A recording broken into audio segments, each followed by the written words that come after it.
Ibrahim Traoré représente une vision audacieuse pour l'Afrique de l'Ouest. En 2024, les échanges commerciaux entre le Ghana et le Burkina Faso ont franchi un seuil historique de 300 millions de dollars. Mais cette réussite cache des enjeux bien plus profonds. Ces chiffres ne sont pas seulement des transactions économiques, mais un symbole d'ambition et de transformation régionale. Que signifie cette révolution pour l'Afrique de l'Ouest et comment Ibrahim Traoré pourrait-il en être l'architecte ? Le partenariat économique entre le Ghana et le Burkina Faso incarne une véritable révolution. Pour des décennies, ces deux nations ont été perçues comme des récipiendaires d'aide extérieure, subissant des relations commerciales déséquilibrées. Mais sous la direction d'Ibrahim Traoré, cette dynamique est en train de changer. Leurs échanges commerciaux, ayant atteint près de 300 millions de dollars en 2024, ne sont qu'un début. Le véritable enjeu ne réside pas seulement dans l'augmentation des chiffres, mais dans la création d'une autonomie régionale, libérée des dépendances historiques. Si ce modèle réussit, il pourrait être un exemple pour toute l'Afrique de l'Ouest. Cependant, cette ambition s'accompagne de défis de taille. Le Sahel, encore instable, et les infrastructures insuffisantes représentent des obstacles de poids. Toutefois, Traoré est convaincu que ces défis sont aussi des opportunités, des occasions de bâtir une souveraineté économique durable et de renforcer l'intégration régionale. Est-ce là le modèle du futur pour l'Afrique ? En 2024, les échanges commerciaux entre le Ghana et le Burkina Faso ont franchi un seuil de 300 millions de dollars. Un chiffre modeste à l'échelle mondiale, mais significatif pour l'Afrique de l'Ouest. Cette avancée économique s'inscrit dans un processus plus large. La redéfinition des relations économiques intra-africaines. Pendant des décennies, l'Afrique de l'Ouest a été dominée par des accords commerciaux inégaux, fondés sur une dépendance vis-à-vis des puissances étrangères. Ces dernières années, cependant, cette dynamique a changé, et des nations comme le Ghana et le Burkina Faso prennent les devants dans la redéfinition de leurs relations économiques. Ibrahim Traoré, à la tête du Burkina Faso, incarne ce changement. Son message est clair. L'Afrique doit se reconstruire sur ses propres termes, en contrôlant ses ressources et en réduisant sa dépendance à l'aide extérieure. Ce n'est pas simplement une question de commerce, mais de souveraineté économique, un objectif auquel il croit fermement. Cette transformation s'est traduite par la mise en place de nouveaux corridors commerciaux et des infrastructures partagées entre les deux nations. Cependant, la route n'est pas sans embûches. Les retards douaniers, les infrastructures vétustes et la situation sécuritaire du Sahel rendent la mise en œuvre de ce projet difficile. Mais Traoré reste convaincu que ces défis ne sont que des étapes nécessaires vers l'autosuffisance économique. Cette initiative pourrait-elle devenir la norme pour d'autres pays d'Afrique de l'Ouest ? Ibrahim Traoré n'est pas simplement un président du Burkina Faso. Il est devenu un symbole de l'aspiration africaine à l'autosuffisance et à la souveraineté économique. Son approche pragmatique et sa vision à long terme ont permis d'établir un partenariat stratégique avec le Ghana. Ce partenariat ne se limite pas à des échanges commerciaux, mais repose sur la création d'infrastructures communes et l'intégration de chaînes de valeur locales. Le Ghana, avec ses ports en pleine expansion, et le Burkina Faso, riche en ressources agricoles, sont deux économies complémentaires. Sous la direction de Traoré, la relation entre ces deux nations est passée de simples discussions à des projets concrets, notamment le corridor commercial reliant Accra à Ouagadougou. Ce corridor n'est pas seulement une route de transport, mais un vecteur de transformation régionale. Il offre de nouvelles opportunités d'emploi, soutient l'industrialisation locale et favorise la création de nouvelles zones de transformation des ressources naturelles. Cependant, Traoré sait que cette vision ne se concrétisera pas sans résistance. Les défis restent nombreux. Le manque d'infrastructures modernes, la fragilité sécuritaire du Sahel et les divergences politiques. Mais sa capacité à naviguer dans ces turbulences en mobilisant des ressources et en consolidant des alliances régionales pourrait permettre à ce projet de se pérenniser. L'impact immédiat sur la région pourrait être considérable. Des emplois créés, des nouvelles industries émergentes et une nouvelle voie pour l'autosuffisance régionale. Le partenariat entre le Ghana et le Burkina Faso ne s'est pas développé du jour au lendemain. Il a fallu surmonter des siècles d'inégalités économiques et de dépendance vis-à-vis de l'aide internationale. Le début de cette transformation remonte à l'initiative de Ibrahim Traoré, qui a pris les rênes du Burkina Faso avec un message clair. L'Afrique doit se construire par ses propres moyens en réorganisant ses ressources et ses chaînes de valeur internes. En 2024, les premiers signes de ce changement ont été visibles, avec une hausse des échanges commerciaux entre les deux pays. Mais ces succès ne sont que la première étape d'un projet bien plus ambitieux. D'abord qu'il y a eu la révision des relations commerciales, avec la mise en place de corridors commerciaux entre Accra et Ouagadougou, facilitant le transport des marchandises et réduisant les coûts logistiques. Les autorités ghanéennes et burkinabées ont annoncé la réduction des formalités douanières et la construction de nouvelles infrastructures pour soutenir ce flux croissant de biens. Le processus a été lent, mais les premiers investissements ont commencé à porter leurs fruits. En 2024, les exportations ghanéennes vers le Burkina Faso ont bondi de 30%, et le Burkina Faso a vu ses exportations de coton augmenter de 20%. Ces chiffres témoignent de la réussite de cette collaboration. Mais la situation reste fragile. Le Sahel est une zone de grande instabilité, et les risques de sécurité demeurent une menace pour ces échanges. Les investissements dans les infrastructures et la sécurité doivent donc aller de pair. Cependant, la volonté politique des deux gouvernements reste forte. En 2025, un forum d'investissement a permis de renforcer les engagements entre les deux pays. Les entreprises privées ont également joué un rôle clé avec des investissements dans la construction de routes, de ports secs et de zones industrielles. Ces infrastructures ont permis de réduire les coûts logistiques de manière significative et ont également ouvert de nouvelles possibilités de transformation locale des ressources naturelles. Le Burkina Faso, autrefois un exportateur de matières premières, transforme désormais ses produits agricoles avant de les envoyer à l'étranger, ajoutant ainsi une valeur significative à ses exportations. Ce modèle d'intégration régionale s'est rapidement étendu et d'autres pays de la région ont commencé à observer les résultats. Le Mali, la Côte d'Ivoire et le Niger s'intéressent de plus en plus à ce modèle, espérant en tirer des enseignements pour leur propre développement. Mais des défis restent. La stabilité politique et la sécurité régionale sont des priorités à maintenir pour garantir la pérennité de cette dynamique. Malgré ces obstacles, les signes d'une transformation sont évidents, et l'Afrique de l'Ouest pourrait bien être à l'aube d'une nouvelle ère d'autosuffisance économique. Les progrès réalisés dans le cadre du partenariat entre le Ghana et le Burkina Faso sont mesurables à travers plusieurs indicateurs clés. En 2024, les échanges commerciaux entre les deux pays ont atteint un total impressionnant de 300 millions de dollars. Un chiffre qui marque une augmentation significative par rapport aux années précédentes.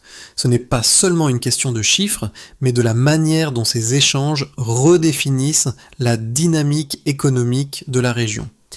Par exemple, les exportations ghanéennes vers le Burkina Faso ont augmenté de 30%, principalement dans des secteurs tels que les produits alimentaires transformés, les produits pharmaceutiques et les textiles.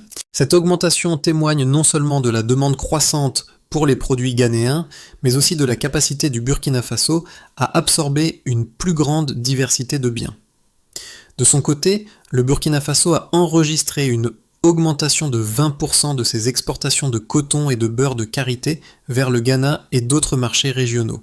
Ce chiffre est particulièrement significatif, car il indique que le pays commence à valoriser ses ressources naturelles au lieu de simplement les exporter sous forme brute.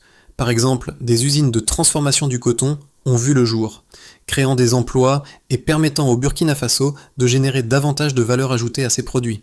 En ce qui concerne les infrastructures, le Ghana a investi près de 500 millions de dollars dans le développement de nouvelles routes, de ports secs et d'installations de stockage pour soutenir ce commerce croissant. Ces investissements ont permis de réduire de 25% les coûts logistiques le long du corridor commercial entre Accra et Ouagadougou.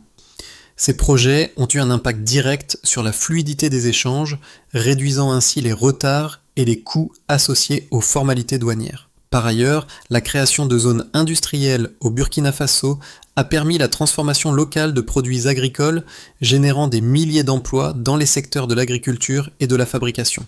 Ces initiatives ont également favorisé la montée en puissance des petites et moyennes entreprises locales qui jouent désormais un rôle clé dans le processus de développement économique. Le modèle économique mis en place par ces deux nations a également stimulé l'investissement intra-africain. En 2025, plusieurs entreprises internationales ont commencé à investir dans des projets agro-industriels et des complexes textiles dans la région, voyant dans cette dynamique une opportunité d'étendre leurs activités dans un marché en plein essor. Ces investissements sont un indicateur fort de la viabilité de ce partenariat à long terme. De plus, la Banque africaine de développement prévoit une croissance de 52% dans les échanges intra-africains d'ici 2030 si d'autres corridors commerciaux voient le jour dans la région, ce qui pourrait multiplier les avantages de cette coopération. Ces chiffres sont bien plus qu'une simple mesure du commerce. Ils illustrent une transformation en cours qui pourrait redéfinir le paysage économique de l'Afrique de l'Ouest. Pourtant, la route reste semée d'embûches, des défis sécuritaires et des questions liées à l'instabilité politique dans la région doivent être prises en compte pour garantir que ces progrès se maintiennent dans le futur. Mais les résultats actuels suggèrent que ce modèle de coopération est non seulement réalisable, mais qu'il pourrait devenir un exemple pour d'autres régions du continent. Le partenariat entre le Ghana et le Burkina Faso a suscité des débats sur ses mérites à long terme. D'une part, les partisans de ce modèle soulignent qu'il offre un chemin vers une souveraineté économique pour les deux pays en leur permettant de réduire leur dépendance à l'aide extérieure et de renforcer leur capacité à produire et à transformer localement. Ibrahim Traoré, en tant que leader visionnaire, prône une réorganisation des chaînes de valeur internes en favorisant l'industrialisation locale et la transformation des ressources naturelles avant leur exportation. Cette approche a déjà donné des résultats tangibles, comme l'augmentation des exportations de produits transformés, le développement de nouvelles zones industrielles et la création de milliers d'emplois. De plus, les investissements dans les infrastructures ont amélioré les flux commerciaux, réduisant les coûts logistiques de manière significative et renforçant la compétitivité des deux pays.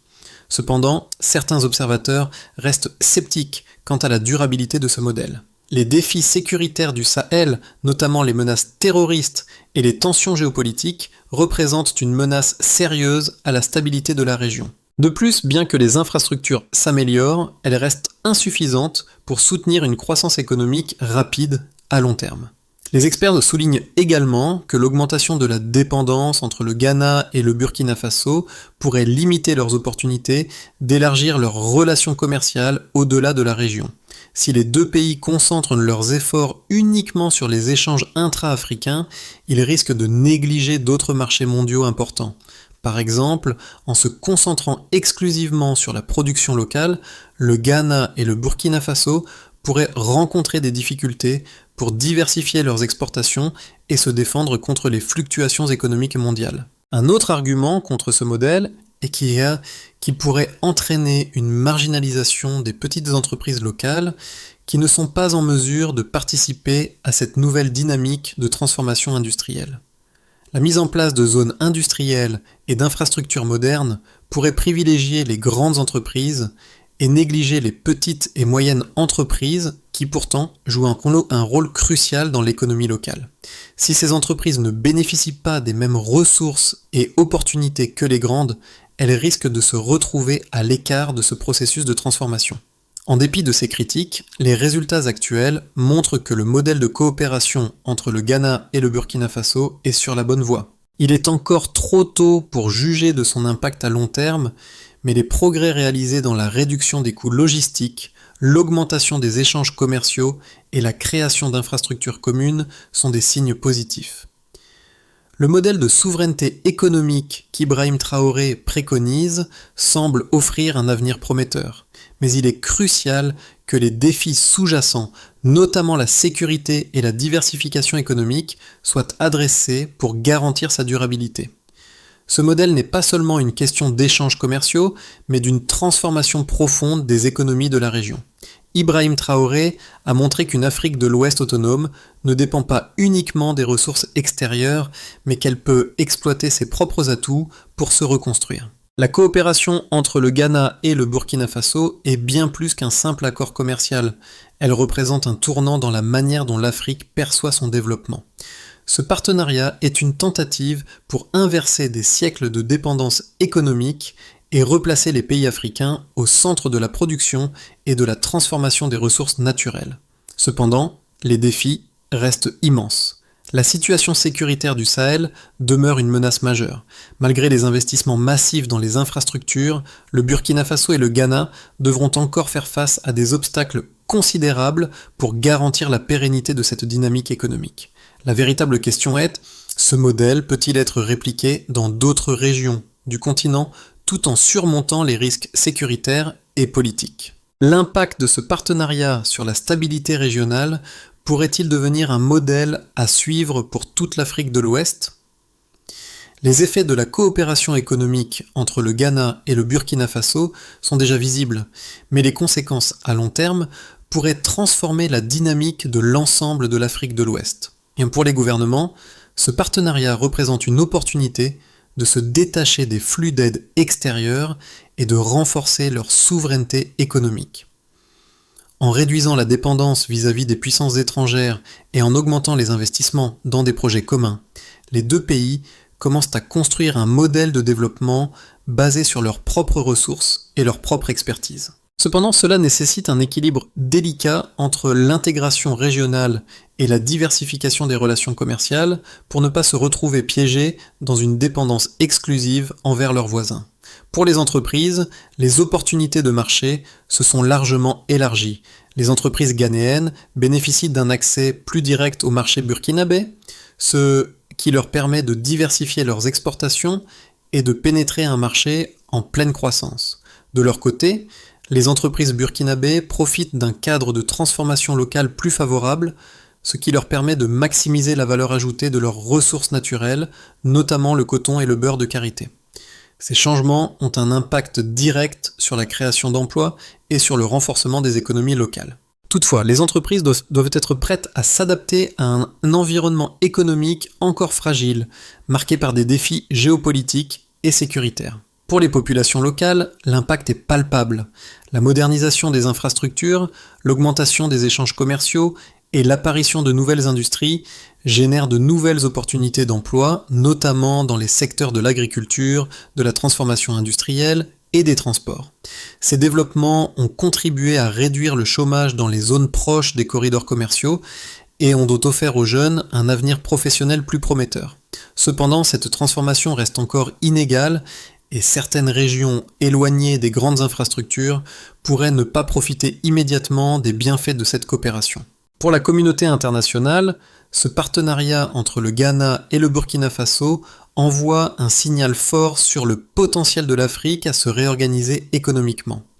Cela démontre que les pays africains peuvent réussir à construire des chaînes de valeur locales et à s'intégrer économiquement de manière plus autonome. Ce modèle pourrait inspirer d'autres pays du continent à suivre une voie similaire, tout en renforçant les capacités internes avant de chercher des partenariats mondiaux.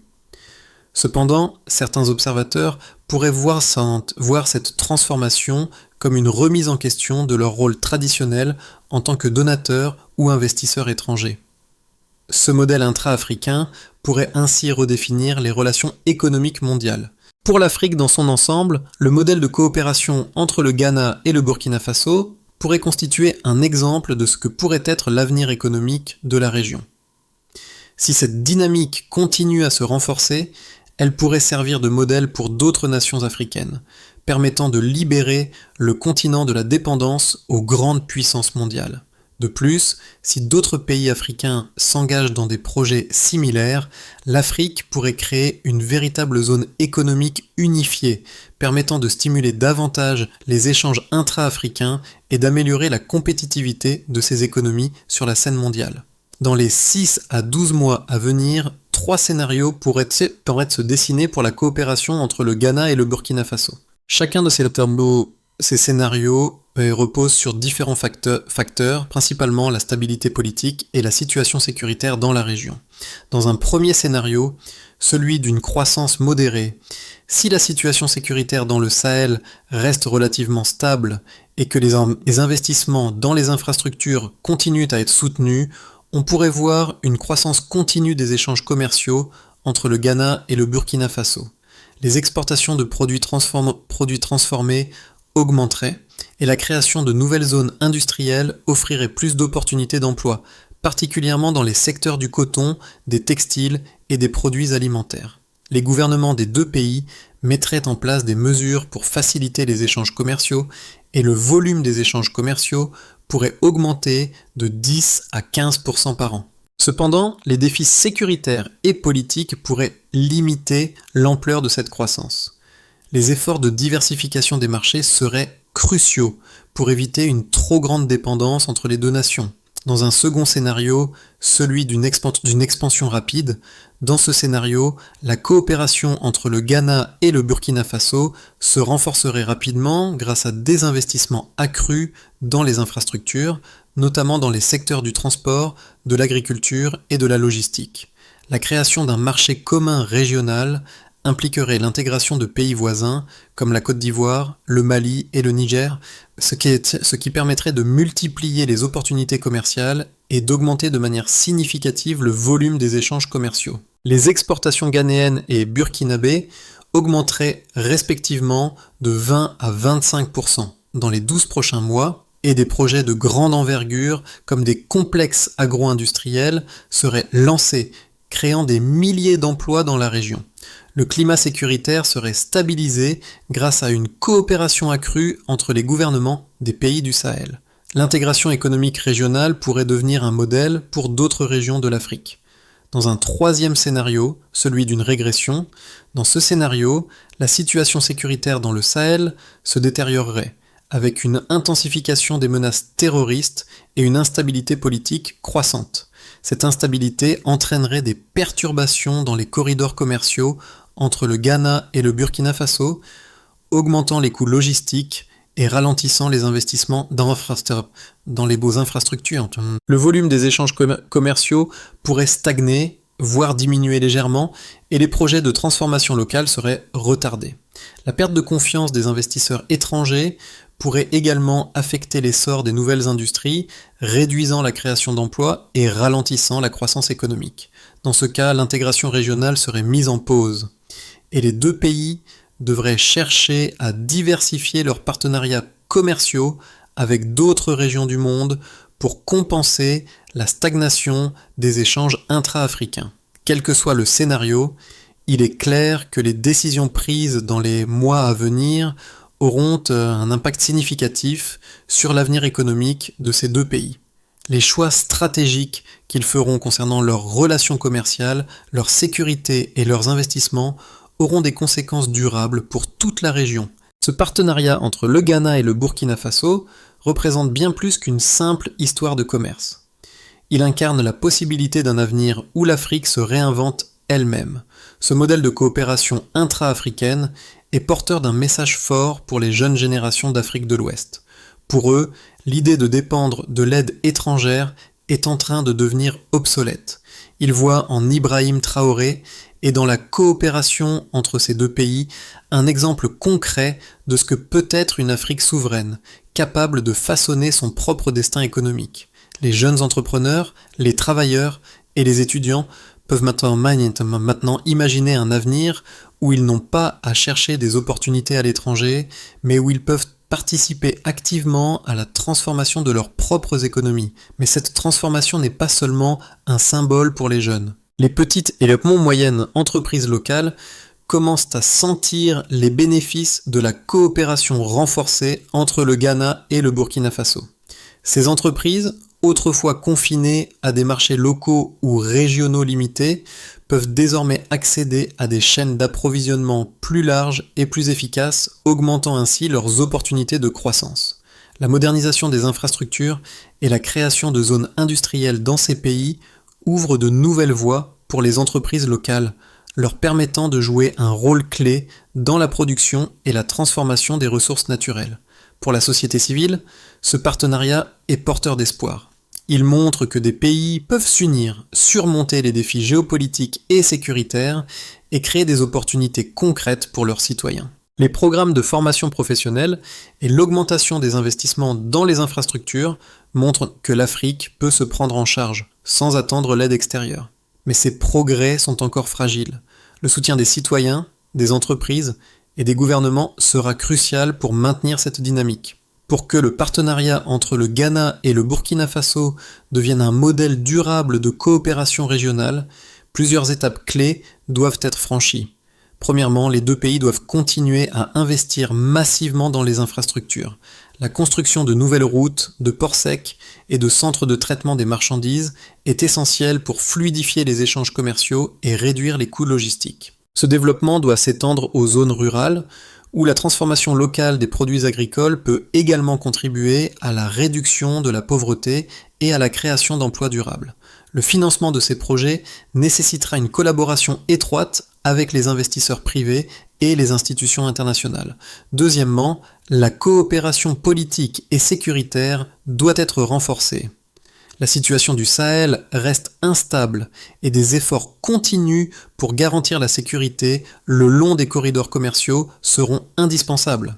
Les deux pays devront coordonner leurs politiques de sécurité et établir des mécanismes de coopération renforcés avec leurs voisins pour assurer la protection des infrastructures critiques.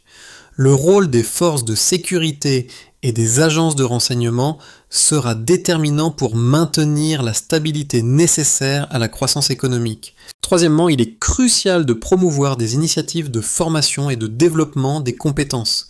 Les jeunes doivent être formés pour occuper les emplois créés par la transformation industrielle. La mise en place de centres de formation professionnelle et la promotion de l'entrepreneuriat local permettront de maximiser l'impact du développement économique sur les communautés locales. Enfin, le développement de zones de libre-échange intra-africaines doit être une priorité.